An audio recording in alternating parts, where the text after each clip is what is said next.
সীমাবদ্ধ থাকে না। তারা সময়কে অতিক্রম করে একটি ধারা প্রতীক হয়ে ওঠে এবং খালেদা জিয়া তেমনই এক নাম। দীর্ঘ 4 দশক ধরে তিনি বাংলার রাজনীতির আকাশে যুবতারার মতো ছিলেন। আজ তিনি নেই। 30 ডিসেম্বরের বিষণ্ণ সকালটা জাতিকে দাঁড় করিয়েছে এক গভীর শূন্যতার সামনে।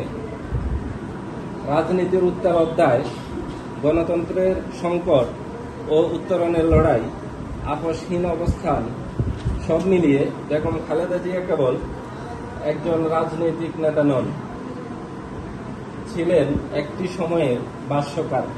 এখানে প্রথম ফেরা ছিল, দিচ্ছেন সবাই।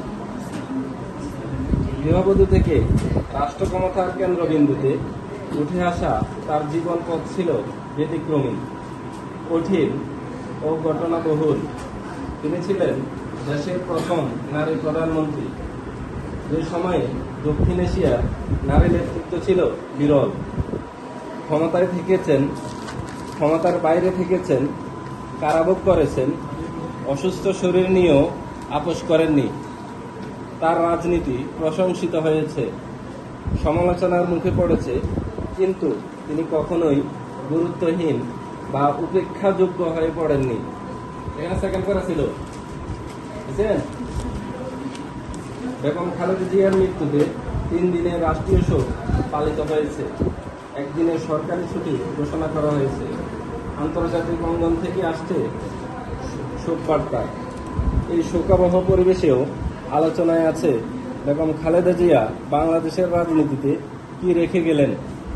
তার অনুপস্থিতিতে রাজনীতির শূন্যতা কিভাবে পূরণ হবে, তার সংগ্রাম, সিদ্ধান্ত ও অবস্থান ভবিষ্যৎ প্রজন্মের কাছে কি বার্তা দেয়, এসব বিষয়।